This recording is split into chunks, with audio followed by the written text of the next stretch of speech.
Can you tell us the moment you realized the plane was breaking apart? I remember the noise was so loud, and then suddenly I was just falling.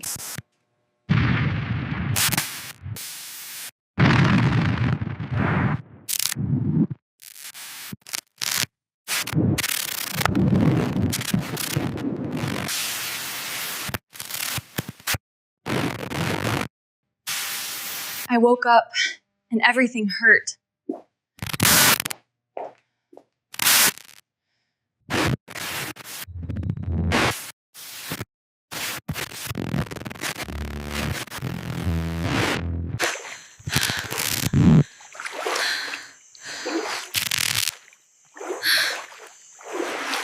And somehow, I just kept walking. I didn't think I'd make it, but I wasn't ready to die out there. The world ended, not with a whimper, but with the violent theft of the atmosphere itself. 1 second, the cabin existed in a pressurized stasis of stale coffee and recycled air. The next, the universe turned inside out. There was no warning, no turbulence to grip the armrests against. The fuselage simply surrendered to physics. A concussive vibration shattered the calm, followed instantly by a roar so deafening it felt less like sound and more like a physical blow to the skull. The air was ripped from Elena's lungs with such ferocity that her diaphragm spasmed, collapsing against her ribs as the cabin pressure equalized with the thin, lethal atmosphere of 33,000 feet. She didn't hear the explosion. She felt it as a sudden, absolute drop in temperature that defied biology. The condensation that had been clinging harmlessly to the plastic window panes instantly flashed into ice crystals, turning the air inside the cabin into a glittering, deadly fog. The sweat on Elena's upper lip froze before she could even blink, stinging like 1,000 microscopic needles. Beside her, the mundane remnants of a commercial flight became shrapnel. The plastic cup on her tray table didn't spill. The liquid inside atomized, sucked out into the void, along with magazines, duty-free bags, and the screaming silence of 200 souls realizing their mortality. Elena's vision tunneled, gray spots dancing at the periphery as hypoxia began its swift, narcotic work. Her hands, driven by reptilian instinct, clawed at the armrests, her knuckles turning the color of bone. She watched, detached by shock, as the impossible happened. The plane was not just falling, it was disintegrating. Ahead of row 30, the ceiling tore open like wet cardboard. The scream of tearing metal drowned out the roar of the slipstream. She watched the forward section of the fuselage, the rows where families sat, where the pilots wrestled with dead controls, twist and shear away from the tail. It was a grotesque amputation. The front of the plane dipped violently, swallowed by the clouds, leaving Elena and the passengers in the rear section stranded on an island of aluminum and plastic, suspended in the killing cold of the stratosphere. There was a moment of suspension, a heartbeat where momentum fought gravity. Then the floor dropped out. The tail section, severed and unaerodynamic, pitched forward into the abyss. The artificial gravity of the spin pinned Elena against her seatbelt, the nylon strap digging into her hips with the force of a crushing vice. The horizon spun, blue sky, white clouds, brown earth, a kaleidoscope of impending death. She tried to inhale, but the air was too thin, too cold, tasting of ozone and blood. She was no longer a passenger. She was a falling object. Gravity, usually a constant and invisible tether, had transformed into a crushing, tangible weight that sought to pull Elena apart at the seams. She was falling, but the sensation was not one of weightlessness. It was a violent, chaotic tumbling that scrambled her inner ear and turned her stomach inside out. The row of 3 seats to which she was strapped acted less like a parachute and more like a maple seed caught in a gale, spinning wildly on an axis that no longer obeyed the laws of aerodynamics. The cold was the first true antagonist of the descent. At this altitude, the air was thin enough to boil blood, but the temperature was a frigid vacuum that instantly pierced her light clothing. It wasn't merely cold, it was a biting, cellular assault that numbed her skin and made her muscles rigid. Frost formed on her eyelashes, sealing them shut for terrified seconds until the sheer force of the wind tore them open again. She tried to scream, to expel the terror building in her chest, but the slipstream rammed the air back down her throat, inflating her lungs to the point of agony. The roar of the wind was absolute, a solid wall of noise that erased all thought, leaving only the primal, reptilian knowledge that the earth was rushing up to meet her. Consciousness began to flicker like a dying bulb. Hypoxia arrived not as a suffocation, but as a seductive, narcotic gray fog. The terror began to bleed away, replaced by a strange, detached curiosity. Her brain, starved of oxygen, struggled to process the visual data bombarding her retinas. The spinning world below, a nauseating blur of white clouds and deep verdant grain, stopped looking like a landscape and started to look like an abstract painting. She felt a bizarre urge to close her eyes and sleep, to let the freezing wind cradle her into oblivion. A fragmented memory flashed through the gray static of her mind. The smell of burnt toast in her kitchen, the mundane annoyance of a Tuesday morning. It was a sharp, jagged shard of her past life, utterly incongruous with the violent reality of dying in the sky. Then, the air grew thicker. As she plummeted through 12,000 feet, the atmosphere became dense enough to breathe, jarring her awake with a sudden, painful influx of oxygen. The narcotic fog lifted, ripping away the comforting numbness and plunging her back into the raw, screaming horror of the fall. The spin accelerated. The horizon whipped past her peripheral vision, sky, ground, in a sickening loop. She saw the seat next to her, empty save for the shredded remains of a safety manual flapping violently against the metal frame, a paper bird trying desperately to fly. The green blur below ceased to be a color and resolved into texture. The canopy of the rainforest rushed up with terrifying speed, transforming from a soft carpet into a field of millions of upturned spears. She could see individual trees now, ancient giants with sprawling limbs that promised not a soft landing, but a shattering impact. The logic of survival vanished, replaced by the sheer biological imperative to brace for a collision that physics dictated she could not survive. She stared down at the approaching tree line, the wind tearing tears from her eyes before they could fall, and realized with crystalline clarity that the sky was no longer her home. It was a grave she was falling out of. The world turned green, then black. The entry into the rainforest canopy was not a singular collision, but a chaotic, screaming series of subtractions. The row of 3 aluminum seats, twisted by the slipstream, struck the upper stratum of the jungle like a dull guillotine blade. Ancient mahogany branches, thick as torsos, shattered under the impact, absorbing kinetic energy in a violent exchange of physics that sounded like the world's spine was snapping. The metal frame of the seats groaned and sheared, acting as a sacrificial shield that took the brunt of the abuse while Elena was thrashed against the restraints. Her head whipped forward, chin striking her chest as the foliage tore at her skin and clothes, slowing the terminal velocity from a death plunge to a survivable wreck. Consciousness returned in slow, nauseating waves, accompanied by the taste of copper and wet earth. The entry into the rainforest canopy was not a singular collision, but a chaotic, screaming series of subtractions. The row of 3 aluminum seats, twisted by the slipstream, struck the upper stratum of the jungle like a dull guillotine blade. Ancient mahogany branches, thick as torsos, shattered under the impact, absorbing kinetic energy in a violent exchange of physics that sounded like the world's spine was snapping.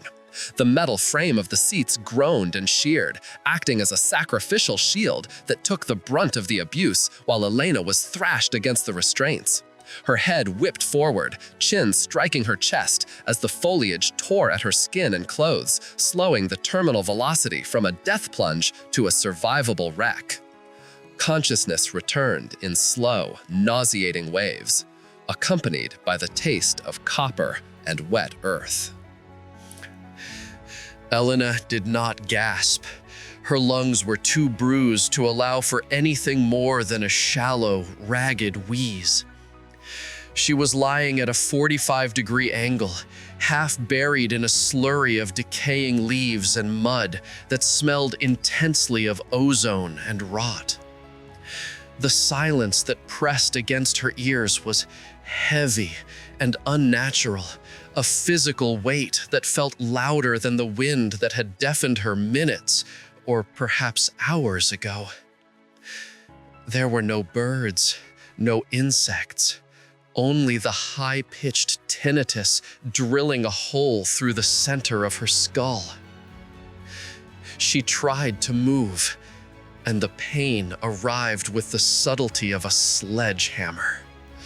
A jagged bolt of white-hot agony shot from her left shoulder down to her fingertips, forcing a guttural cry from her throat that sounded wet and foreign. She squeezed her eyes shut, but only the right one obeyed. The left was swollen tight, sealed by a hematoma that pulsed in time with her erratic heartbeat. With trembling fingers, she conducted a tactile inventory. Her collarbone was a ruin, the bone grinding audibly against itself with every micro-movement. A deep, jagged furrow ran down her forearm where a branch had flayed the skin, now packed with dirt and clotting blood. The world tilted violently to the left, even when she lay still. The concussion had scrambled her vestibular system, making the static jungle floor feel like the deck of a ship in a storm. She blinked her good eye open, forcing it to focus through the blur. She was still strapped to the center seat, the buckle jammed tight against her pelvis. To her right, the empty seat was mangled, wrapped around the trunk of a massive ceiba tree. Above, far beyond the gloom of the understory, a jagged hole in the green roof marked her passage, a shaft of light piercing the gloom like a spotlight on a crime scene. She had fallen 30,000 feet. She was broken, bleeding, and entombed in the aluminum wreckage of her own seat. But she was breathing. The sky, however, was not finished with her. The oppressive humidity suddenly broke as the heavens opened up, unleashing a fast, torrential tropical downpour that hit the canopy with the roar of a freight train. The water didn't sprinkle. It hammered down in thick, heavy sheets, soaking her instantly. The warmth of the jungle evaporated, replaced by the chilling, relentless assault of the rain. Shivering. Elena shivered, her teeth chattering uncontrollably as the water washed the mud from her wounds and leached the remaining heat from her core. In the sweltering heart of the Amazon, the water was cold enough to kill. The dawn arrived not as a burst of illumination, but as a suffocating blanket of gray vapor that trapped the jungle's exhalations against the forest floor. The torrential rain that had threatened to freeze Elena to death during the night had evaporated, replaced by a humidity so dense it felt like breathing through a wet wool sweater. With the heat came the waking insects. a microscopic army drawn to the scent of trauma.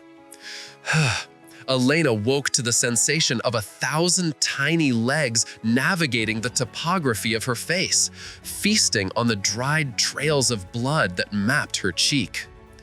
She did not scream. The instinct to vocalize had been crushed under the sheer weight of her dehydration. Instead, she squeezed her eyes shut, blowing a sharp breath through her nose to scatter the ants investigating her nostrils, forcing her mind to boot up past the haze of concussion. Extrication required a level of kinetic logic her brain was struggling to process. Her right hand, the only limb that felt remotely responsive, fumbled for the release buckle at her waist. The mechanism was jammed, packed with mud and warped by the torque of impact. She had to use her left hand for leverage, and the moment she engaged the muscles in her shoulder, the world dissolved into white noise. The fracture in her collarbone ground together, a sensation like broken glass being pestled into the marrow.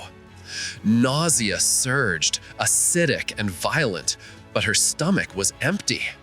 She gritted her teeth until her jaw ached, forcing her fingers to obey the command to pull. The metal latch finally gave way with a dull, reluctant, heavy click, and gravity immediately claimed her. She spilled forward out of the seat, landing hard on her hands and knees in the muck. The smell hit her instantly, a chemical pungency that overpowered the natural scent of rot. It was the unmistakable, cloying stench of Jet A1 fuel, soaking the earth beneath her, mixing with the iron tang of her own blood. This was the scent of a miracle, but also a threat. One spark could turn her sanctuary into an incinerator. Disgusted, she dry heaved into the leaves, her body trying to purge the trauma, but nothing came up.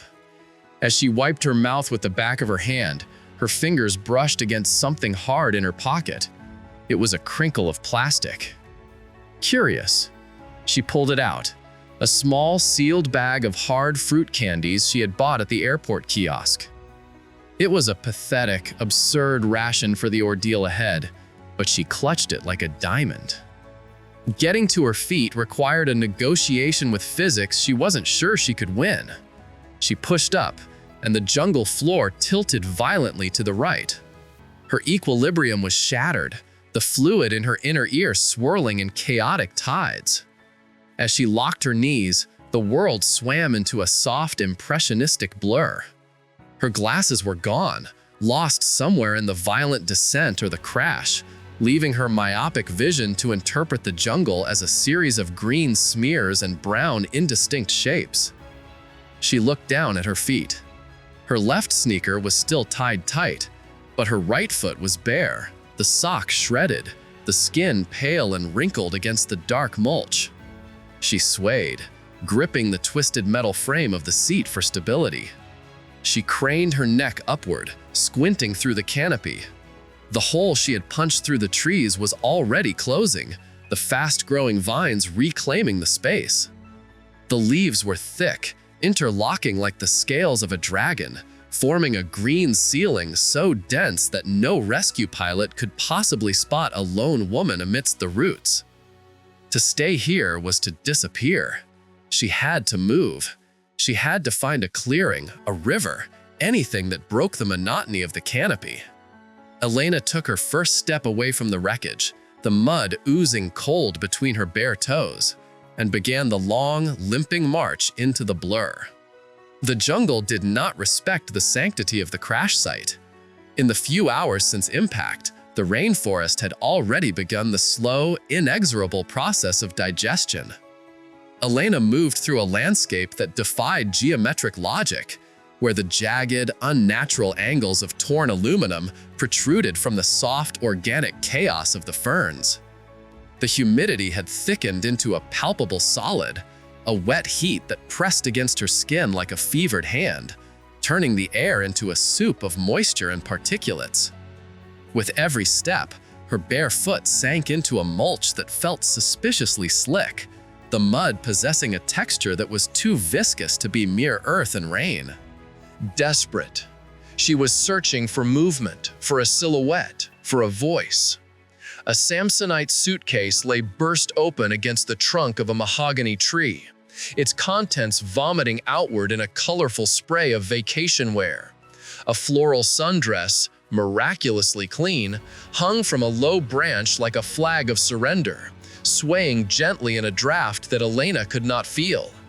Near a cluster of oversized fan palms, she spotted the vibrant yellow of a child's stuffed duck. It sat upright, staring blindly into the undergrowth with plastic eyes, looking pristine against the violently torn earth. Elena reached for it, a reflex of comfort, but stopped her hand inches from the plush fur. The back of the toy was gone, sheared away by shrapnel, revealing only white stuffing soaked in a dark, dramatic, oxidizing crimson. She recoiled, her breath hitching in a throat raw from thirst. The horror of the scene was not in what she saw, but in what was missing. There were no survivors weeping in the wreckage. There were no bodies slumped in seats. The physics of the descent, the sheer velocity at which the fuselage had met the unyielding timber, had atomized the passengers. The reality of high-speed trauma was a brutal, abstract painting of biology scattered across the foliage. She realized with a stomach-churning jolt that the copper tang in her mouth was not just from her own lip. It was the taste of the air itself, heavy, with a fine mist of iron. A low, monotonous thrumming began to rise above the chirping of the cicadas. It was the sound of the flies. They had arrived in legions, iridescent clouds descending upon the wet shapes hidden in the shadows of the ferns. The smell followed the sound, a sweet, cloying odor of rapid decomposition accelerated by the tropical furnace. It assaulted her olfactory senses, bypassing the conscious mind to trigger a primal reptilian gag reflex. This was the scent of the grave. The jungle was not a cathedral. It was a mouth, and it was chewing. Elena squeezed her eyes shut, forcing the rising panic back into the steel box of her resolve. If she stayed here, hoping for a companion to emerge from the carnage, she would join them. There was no rescue in the wreckage, only disease and madness. The realization calcified her fear into a cold, sharp instrument of survival. She was no longer a passenger. She was an organism in a hostile biosphere. She turned her back on the yellow duck and the silent, buzzing horror. She looked at the ground, ignoring the debris, focusing solely on the geometry of the terrain. Water obeyed gravity. If there was a stream, a creek, or a river, it would be at the bottom of the slope. She identified the subtle decline of the topography, a downward gradient hidden beneath the riot of roots and decay. Elena took a step, then another, letting the pull of the earth guide her away from the dead and deeper into the unknown green hell below. The perimeter of the crash site was not marked by police tape or barriers, but by a sudden, violent thickening of the vegetation. As Elena stepped away from the scattered aluminum and the smell of death, the jungle closed around her like a healing wound, sealing the breach the fuselage had made. The undergrowth here was not merely dense, it was a woven fortification of briars, wait-a-while vines, and razor-edged ferns that seemed to possess a threatening, malicious sentience. The humidity was an assault on her physiology. It was no longer air she was inhaling, but a suspension of hot water and rotting pollen that coated the inside of her lungs with a heavy, suffocating film. Sweat did not evaporate in this saturation. It pooled in the hollow of her throat and stung the fresh lacerations on her arms, mingling with the grime of the disaster. The heat was a physical weight, a wet blanket pressing down on her skull, exacerbating the throbbing pressure behind her eyes. The concussion she had sustained during the fall began to warp the visual field, twisting the vertical lines of the mahogany trees into swaying, serpentine shapes that seemed to lean toward her. She stopped, bracing a trembling hand against the rough, damp bark of a strangler fig to steady the spinning world. The canopy above had knitted itself together so tightly that the sky was nothing more than a memory. In the gloom of the understory, time lost its linearity, dissolving into an endless green twilight that offered no reference points for navigation. Every direction looked identical, a fractal repetition of roots and leaves that mocked her attempts at orientation.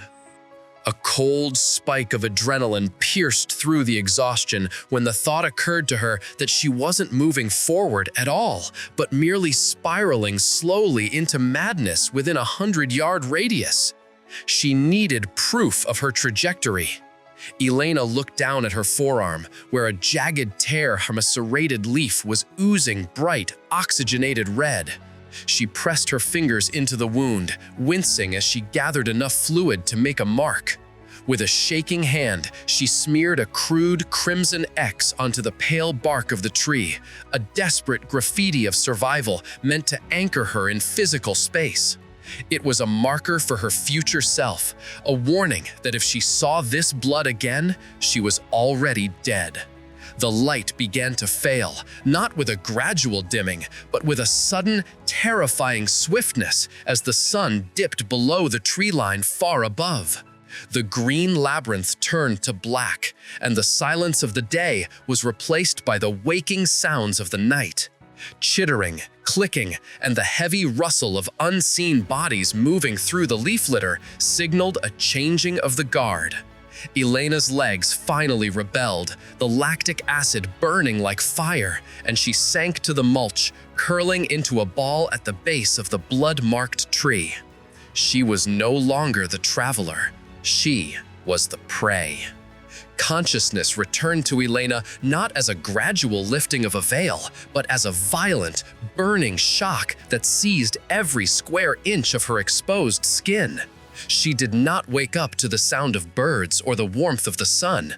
She woke up screaming, her hands clawing frantically at her own face before her eyes could even pry themselves open. The humidity of the previous night had birthed a legion, a microscopic army that had descended upon her prone form while she slept in the exhaustion of the crash. The air around her was no longer empty space. It was a living, vibrating suspension of black gnats, sandflies, and mosquitoes that moved with a hive-mind intelligence. She scrambled backward against the roots of the strangler fig, slapping wildly at her arms and neck, but the gesture was futile against a swarm that numbered in the millions. Painful, slow. Her skin felt tight, hot, and 2 sizes too small for her body, stretched to the breaking point by a topography of angry red welts that merged into singular, expansive plateaus of inflammation. She tried to open her eyes, but the lids were heavy and swollen, reacting to the venom of countless bites delivered to the soft, thin tissue. Through the slits of her vision, the world was a blur of gray and green, obscured by the erratic, dark clouds of insects that orbited her head like satellites. They were drawn to the moisture of her tear ducts, the carbon dioxide of her panicked breath, and the salt of her sweat. Then she remembered the wound. Elena looked down at her forearm, the site of the laceration she had used to mark the tree yesterday. It was no longer a clean red line. It was a feeding trough. A cluster of metallic green flies had settled into the clotting blood, their tiny, sponging mouthparts working rhythmically as they consumed the fluids leaking from her body. A wave of nausea rolled through her gut, fast, violent, and acidic, as she swept the layer of filth from her arm, her fingernails scraping against raw nerves. She needed armor. Dropping to her knees in the mulch, she dug her fingers into the jungle floor, scooping up handfuls of cold, decaying matter and wet clay. With mania driving her movements, she slathered the dark sludge over her arms, her neck, and her face, desperate to create a barrier between her flesh and the 1,000 mouths devouring her. The mud was cool and smelled of rot, but it offered a fleeting second of relief, suffocating the bites and sealing her scent away from the swarm. But the jungle was a cruel architect. Before the mud could dry into a protective shell, the canopy above groaned and the heavens opened up with a sudden, localized deluge. It wasn't a storm, but a weeping of the trees, a heavy, warm rain that drilled through the leaves and hammered against her skin. Elena sat frozen as the water struck her, watching in helpless horror as her earthen armor dissolved, running down her chest in brown rivulets. The mud washed away, leaving her skin clean, pink, and inviting once again. The swarm returned instantly. She curled inward, tucking her head between her knees to protect her face, but the assault was psychological as much as physical. The sound was the worst part. A high-pitched, electric whine that never ceased. A chaotic frequency that drilled into her ear canals and nestled in the center of her skull. It competed with her own internal monologue, drowning out her ability to formulate a plan or even a coherent thought. Thirst began to claw at the back of her throat, a dry rasp that made swallowing painful. She extended a trembling tongue to catch the rain dripping from a broad, waxy leaf, but the few drops that landed were warm and tasted of bitter tannins. It wasn't enough to soothe the parched membranes of her mouth, let alone rehydrate her failing system. She was being consumed from the outside in, dissolved by venom and drained by a million tiny vampires, all while the drone of their wings screamed that she was not a survivor here. She was biomass. The heat that consumed Elena now radiated not from the sun above, but from the marrow of her own bones. A fever had taken root in the night, turning her blood into a slow-moving sludge that felt like molten lead pumping through her veins. The jungle around her had ceased to be a physical space of trees and vines. It had warped into a delirious kaleidoscope of green and gray, shifting and breathing in time with the erratic thumping of her heart. She stumbled through the undergrowth, no longer fighting the branches, but merely falling through them, her center of gravity swaying like a pendulum with a cut string. The deep gash she had sustained days ago had evolved into a distinct entity, a heavy, throbbing parasite attached to her limb. It felt hot to the touch, swollen tight against the tattered remnants of her sleeve, emitting a sickly sweet odor that cut through the smell of damp earth and rotting vegetation. It was the smell of meat left too long on the counter, a scent that triggered a primal, reptilian warning deep in her brainstem. She stopped near a stagnant pool of black water, the surface choked with algae, and collapsed to her knees, unable to carry the weight of the infection any longer. She needed to look. With trembling fingers that felt numb and distant, Elena peeled back the stiff, dried blood that had fused the fabric of her shirt to the wound. The cloth tore away with a wet, tearing sound, taking a layer of granulated tissue with it. She braced herself for the sight of infection, for the red streaks of blood poisoning, or the black necrosis of gangrene. She was not prepared for the movement. The wound was alive. A cluster of pale, rice-sized shapes churned within the red crater of her arm. They were undulating in a rhythmic, synchronized dance, burying their heads into the meat of her forearm, while their segmented tails writhed in the open air.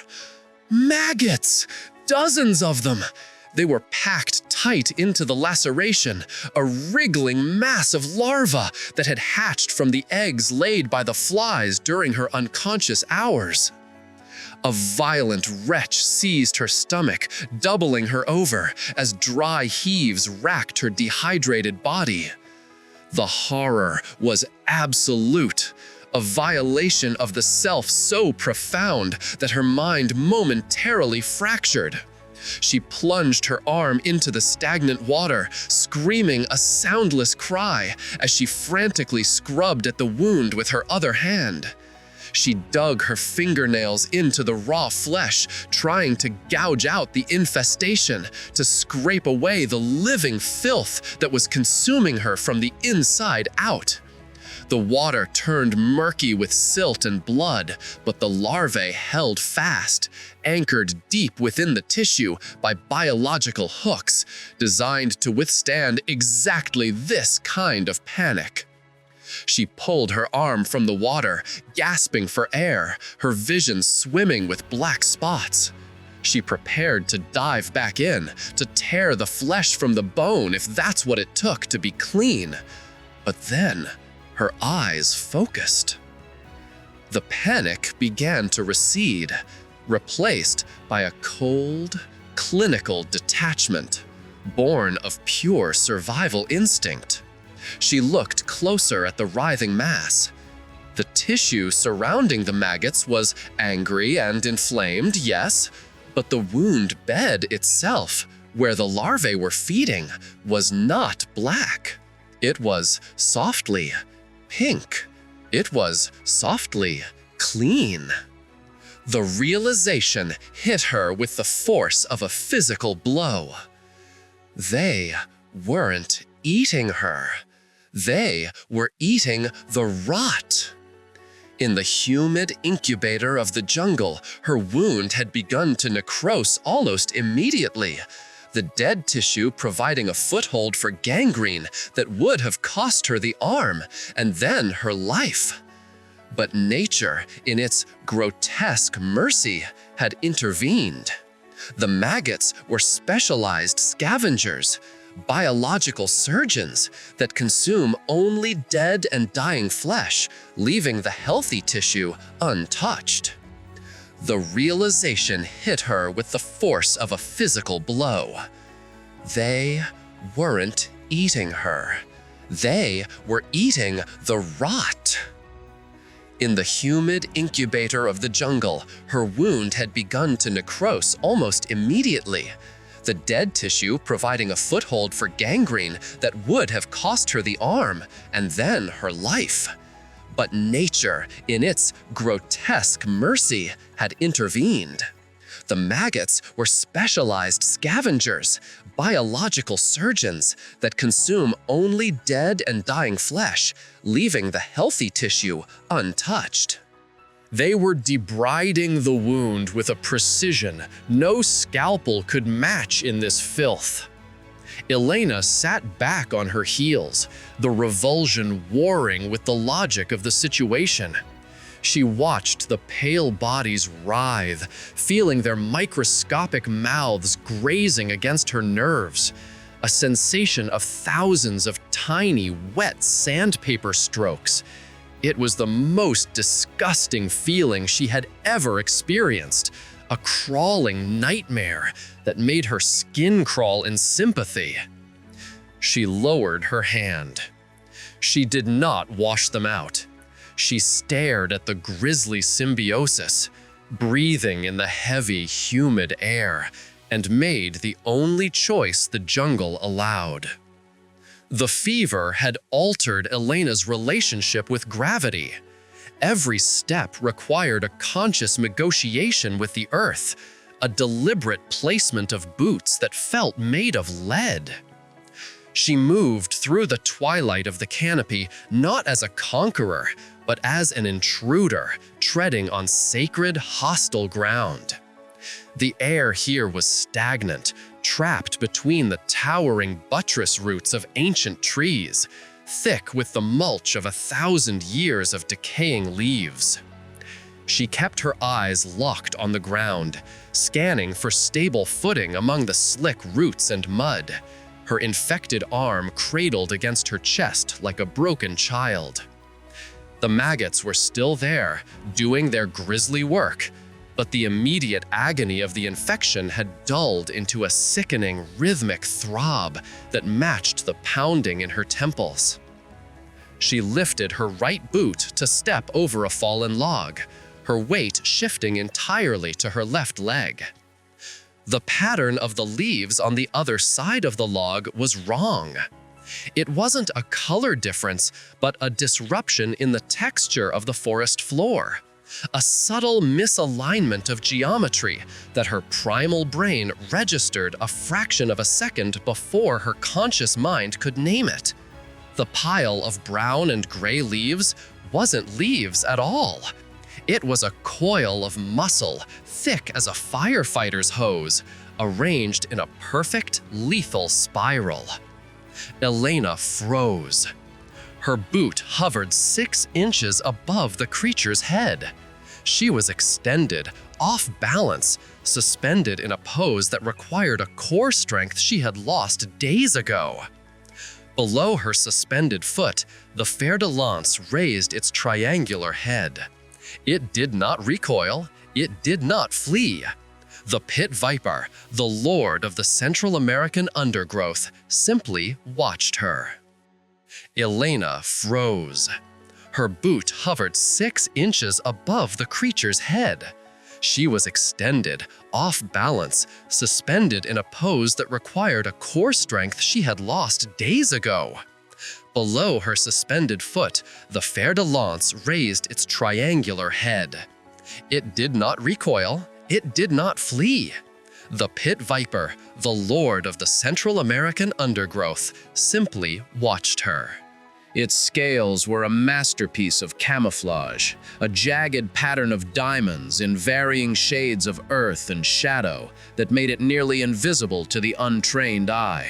But the eyes were distinct. Vertical slits of gold, set in a face that possessed no capacity for mercy, only the cold binary of strike or wait. A drop of sweat rolled from Elena's forehead, stinging her eye, but she did not blink. The silence that descended on the clearing was absolute. The cicadas seemed to hold their breath. The wind died in the canopy. The only sound was the rushing of blood in Elena's ears, a roar like a distant waterfall. She knew the reputation of the creature beneath her boot. The locals called it the Chiopil, the ultimate aggressor. It could strike faster than the human eye could track, delivering a hemotoxic venom that would turn her blood to water and rot her tissues long before help could ever reach her. A bite here, in her weakened state, was a death sentence that would be executed in minutes, not hours. Her left leg began to scream. The muscles in her thigh, starved of glucose and ravaged by fever, began to tremble. It started as a subtle vibration and quickly escalated into a violent shake. The vibration traveled down her leg and into the ground. The snake sensed it. The reptile's head shifted incrementally, the heat-sensing pits along its jawline locking on to the warmth of her hovering boot. It was coiling tighter, the S-curve of its neck compressing like a loaded spring. It was preparing to launch. Elena's vision blurred at the edges. She couldn't hold the position. If she fell forward, she landed on the fangs. If she fell backward, the sudden movement would trigger the strike. Slowly, with the agonizing pace of tectonic plates shifting, she began to lower her center of gravity. She didn't retract her foot. She couldn't. Instead, she used her peripheral vision to locate a rotting branch lying within reach of her free hand. Her fingers closed around the damp wood. It was light, brittle, but it had to be enough. She moved the stick, not toward the snake, but to the right, sweeping it through the dry leaves a yard away. The sound was a dry rustle, mimicking the movement of a rodent. That microsecond was the only currency she had left. Elena threw her weight backward, collapsing into the mud, away from the log. At the exact moment her momentum shifted, the air where her ankle had been was torn by a blur of brown and gray. The snake struck with terrifying velocity, its jaws snapping shut on empty air with a dry, distinct click that echoed in the silence. The creature overextended, hitting the mud, and instantly recoiled into a defensive strike posture, hissing a sound like steam escaping a valve. But Elena was already scrambling backward, crab-walking through the dirt, kicking up debris, putting 5, 10, 15 feet between her and the log. She didn't stop until her back hit the rough bark of a ceiba tree. She pulled her knees to her chest, gasping for air that felt too thin to fill her lungs. The adrenaline that had sustained her rigid posture evaporated in an instant, leaving her hollowed out. She looked at the log. The snake was gone, vanished back into the leaf litter as if it had never existed, leaving only the memory of those golden, unblinking eyes.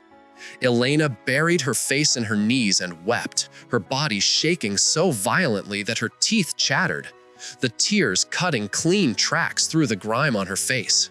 She was alive, but the jungle had just reminded her that she was nothing more than meat waiting to be claimed. The adrenaline crash was instantaneous and brutal, leaving Elena shivering against the rough bark of the ceiba tree. Her body felt heavy, leaden, as if gravity had suddenly doubled its hold on her. But through the haze of exhaustion, a new sound filtered into her consciousness. It was faint, a low, consistent gurgle that cut through the chaotic buzz of the cicadas. It was the sound of movement, the sound of life, and in this green hell, the sound of a potential way out. She pushed herself off the tree, her legs trembling with the effort, and stumbled toward the noise. Breaking through a dense curtain of ferns, she found it, a narrow stream, no wider than a hallway, carving a serpentine path through the jungle floor. The water was dark, stained the color of strong tea by the tannins of rotting vegetation, but it was moving. Elena collapsed onto the muddy bank, plunging her face directly into the flow without a second thought for parasites or bacteria. The water was shockingly cold. It flooded her mouth, tasting of silt and iron, a momentary blessing that washed away the grit coating her tongue. Then, the cramping started. Her stomach, shrunken and empty for days, violently rebelled against the sudden influx of cold fluid. The pain hit her midsection like a physical blow, doubling her over as her abdominal muscles seized in a rigid knot. She retched, dry and painful, clutching her belly with her good hand while gasping for air. But even through the nausea, the survivalist part of her brain, the cold, calculating voice that refused to die, began to formulate a plan. In the wilderness, water always flows downhill. Downhill leads to larger rivers. Larger rivers lead to settlements, to boats, to humanity. She looked at the dense, tangled undergrowth on the banks, then at the open, fluid path of the stream. She slid into the water. The shock of the cold against her skin was immediate, sending a fresh wave of shivers through her frame. But it brought a strange, numbing relief to the myriad of insect bites that dotted her arms and neck. The mud at the bottom was soft, sucking at her boots, concealing round, slick river stones that turned every step into a gamble. She had to move slowly, sliding her feet rather than lifting them, testing the purchase of the mossy rocks before committing her weight. With a sudden slip, her right boot skidded off a submerged rock. Fast, Elena flailed, her arms jerking outward to regain her balance. The violent motion sent a shockwave through her broken collarbone, a blinding, white-hot bolt of agony that arced from her shoulder into the base of her skull. Her vision grayed out for a moment, her breath hitching in a strangled sob. The bone ends ground together, a sensation like sandpaper rubbing against raw nerve endings, forcing her to bite her lip until she tasted copper.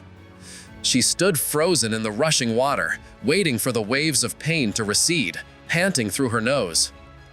As she tilted her head back to clear the tears from her eyes, a flash of light caught her attention. High above, through a rare break in the canopy where the stream widened, she saw it. A tiny silver cross moving steadily against the harsh blue of the sky. A plane. It was flying at a cruising altitude, miles above the suffocating humidity of the jungle floor, a detached observer of the world below. A surge of desperate hope flooded Elena's chest, overriding the pain in her shoulder. She opened her mouth to scream, to signal, to project her existence into the atmosphere. But only a ragged, wet croak emerged. Her vocal cords, ravaged by dehydration and disuse, failed to produce anything resembling a human cry. She tried again, forcing air from her diaphragm, but the sound was swallowed instantly by the density of the forest, a pathetic wheeze that wouldn't have carried 20 feet, let alone 20,000. She watched, helpless, as the silver speck continued its indifferent trajectory, shrinking until it was nothing more than a trick of the light. The silence that followed was heavier than before. The jungle had not noticed her plea.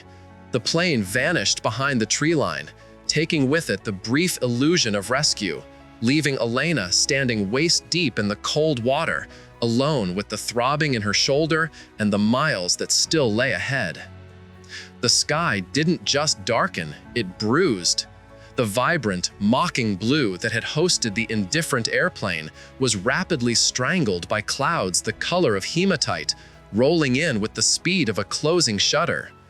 The air pressure dropped so sharply that Elena felt her ears pop, a physical pressure building behind her eyes. The stream she had been following, previously a narrow lifeline, began to widen, the banks retreating as the water deepened around her calves. But it was the sound that changed first, shifting from a gentle babble to a low, rhythmic thrumming that vibrated through the water and into her bones. It wasn't raining where she stood, but miles upstream, the heavens had opened up. The water around her knees suddenly turned opaque, transforming from clear tea to a churning slurry of chocolate milk. Sediment, twigs, and leaves rushed past her legs, signaling the violence descending from the mountains. Elena's survival brain screamed at her to move, to scramble up the slick clay embankment, but the realization came a fraction of a second too late. The roar arrived before the water did, a deafening mechanical grinding of boulders being rolled along the riverbed. Then the river stood up. A wall of water, crested with white foam and tangled debris, slammed into her back with the force of a sprinting linebacker. There was no time to brace, no time to cry out. Elena was lifted from her feet and hurled forward, the breath driven from her lungs instantly. The world dissolved into a chaotic, spinning turbulence of brown fluid and crushing pressure. She was no longer a human being with agency. She was flotsam, a rag doll tossed into a blender set to the highest speed. She squeezed her eyes shut as her body collided with the unseen architecture of the riverbed. A submerged log battered her ribs, sending a spiderweb of agony through her torso. Her broken collarbone, already a screaming epicenter of pain, felt as though it were being pried apart with a crowbar as the water wrenched her arm into unnatural angles. She didn't know which way was up. There was only the roar, the cold, and the terrifying sensation of rocks grazing her scalp as she was dragged along the bottom. Her lungs began to spasm, the carbon dioxide buildup triggering a primal, panicked need to inhale. She kicked wildly, her good arm clawing at the liquid darkness. Her hand brushed against something solid, a rock, a branch, and she shoved off it with every ounce of hysterical strength she possessed. Her head broke the surface, and she gasped, sucking in a ragged mouthful of air that was half spray and half grit. The current was dragging her toward a bend where the water hammered against a sheer bank of tangled roots and stone.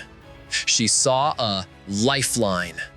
A thick, gnarled root system from a toppled tree hung over the water, dangling like a frayed rope. Elena lunged, her fingers hooking blindly into the wood. The current tried to rip her away, pulling at her legs with thousands of pounds of hydraulic force, threatening to dislocate her shoulder. She screamed through her teeth, a guttural sound lost to the roar of the flood, and hauled herself inch by agonizing inch out of the kill zone. She collapsed onto the muddy bank, retching water and bile, her chest heaving in violent spasms. For a long time, she simply lay there, letting the rain that had finally caught up to her wash the silt from her face. When she finally rolled onto her back, the adrenaline receded enough for the fresh pain to register. She looked down at her legs. Her left boot was gone, stripped from her foot by the violence of the current. Her sock was shredded, hanging in tatters around her ankle. The sole of her foot was a dramatic ruin.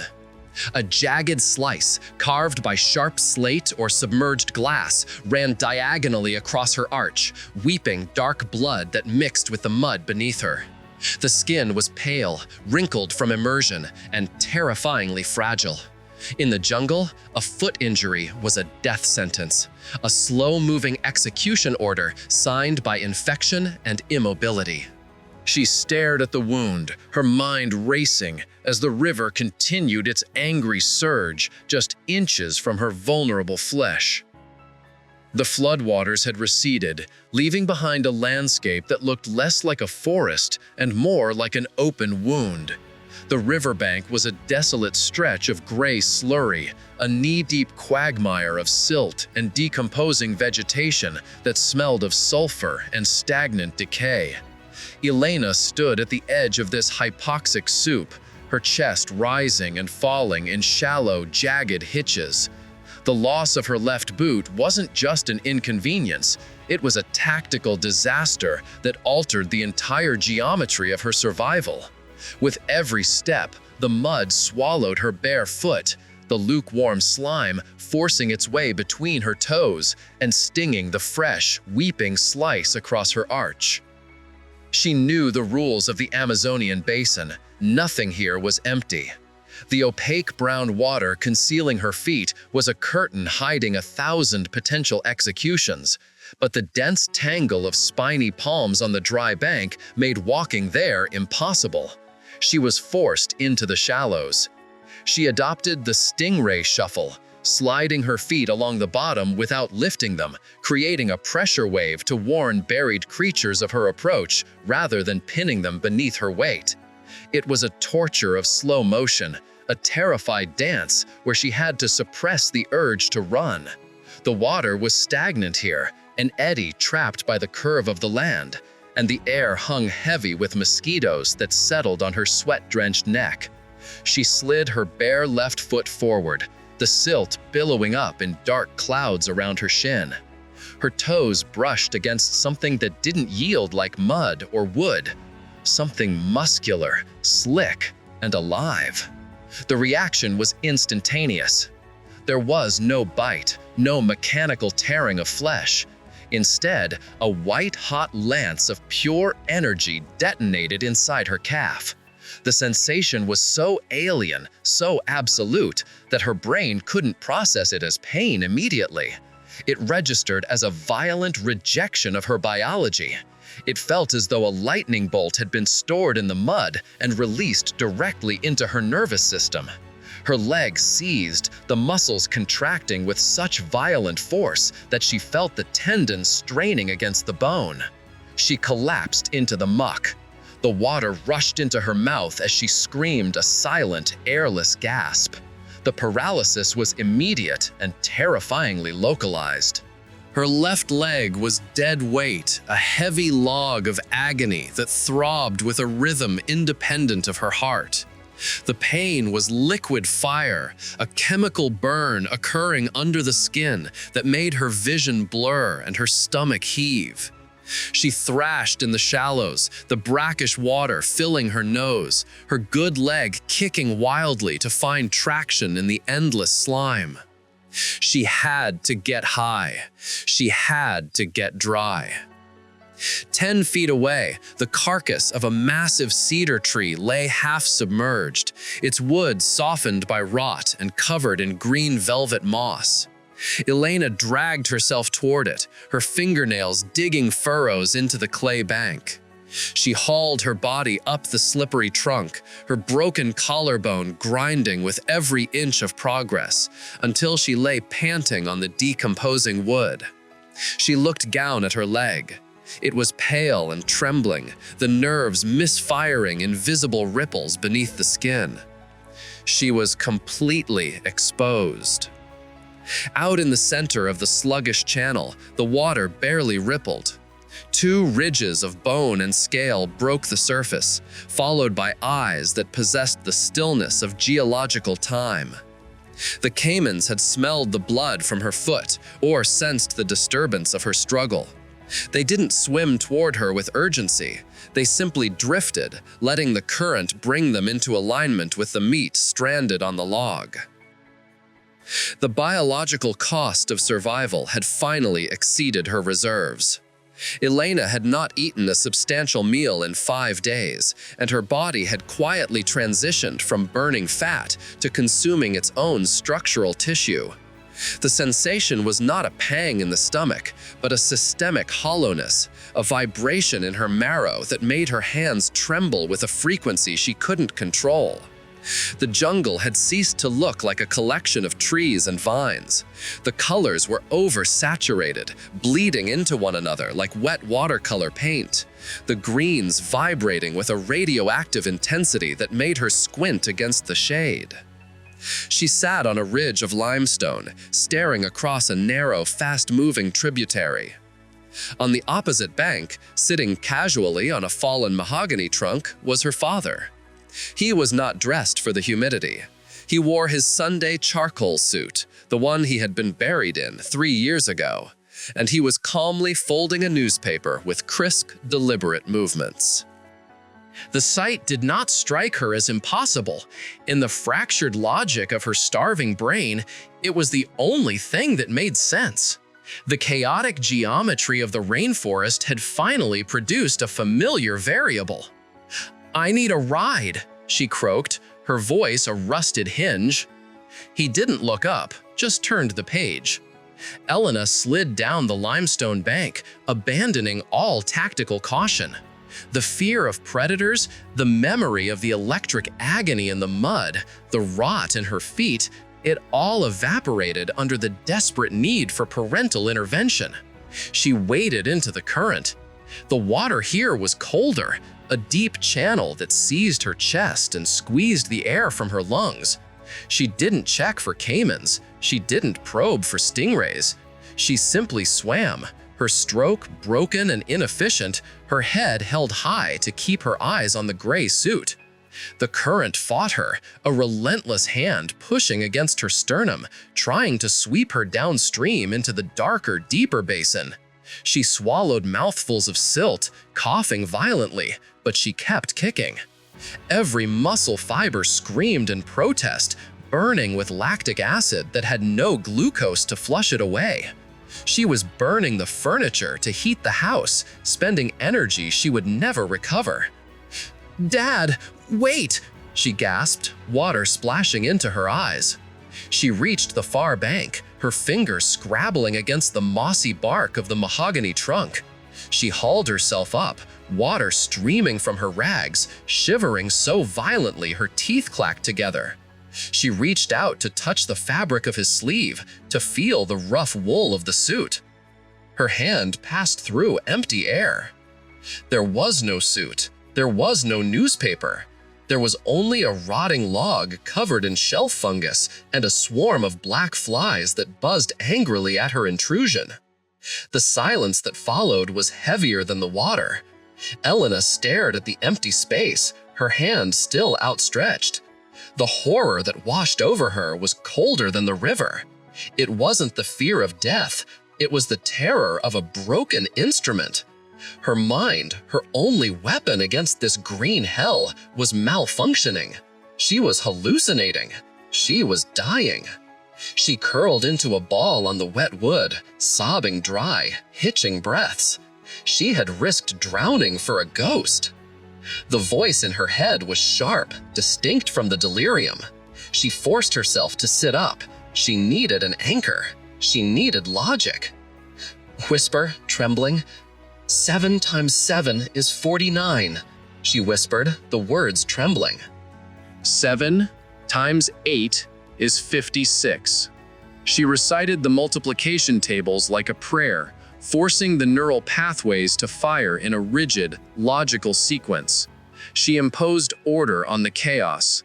She looked up, wiping the grime from her eyes, scanning the horizon through a gap in the canopy, looking for anything that obeyed the laws of geometry rather than biology. And then she saw it. A mile away, cutting through the undulating organic chaos of the canopy, was a shape that nature did not make. It was a hard, rigid horizontal line, a straight edge of rusted metal rising above the trees, catching the fading light. It was geometric perfection in a world of curves. It was a structure. The journey to the geometric anomaly was a slow, dragging penance through hip-deep sludge that smelled of ancient decay. Elena moved not with hope, but with the grim, mechanical inertia of a machine running on its last fumes. As she broke through the final wall of serrated palm fronds, the structure revealed itself. It was not a house, nor a rescue station. It was a crude shelter consisting of rusted, corrugated iron sheets nailed to rot-resistant posts, hovering over a stagnant backwater. Beneath the jagged metal roof floated an aluminum boat moored to a decaying pylon with a frayed nylon rope. The sight of the metal hull, painted a peeling industrial blue, sent a shock of adrenaline through her system that felt less like energy and more like a seizure. She scrambled onto the wooden platform, her fingernails tearing against the splintered planks. There was nothing but the transom, bare and scarred where clamps had once bitten into the metal. The engine was gone. Elena slumped against the aluminum gunwale, the metal searingly hot against her spine. The boat was a hollow carcass, stripped of its heart. She sat in the accumulated rainwater at the bottom of the hull, staring at a red plastic jerry can wedged under the rear bench. It was faded to a dull pink by the relentless sun, covered in a film of green algae. She reached for it, her hands trembling so violently she could barely grip the handle. She shook it. A heavy, viscous slosh answered her. She unscrewed the cap, and the scent hit her like a physical blow. It was the sharp, toxic perfume of gasoline. In civilization, it smelled of pollution and traffic. Here, amidst the cloying sweetness of rotting vegetation, it smelled like absolute purity. It was a chemical solvent in a world of biological mess. Elena looked down at her left arm.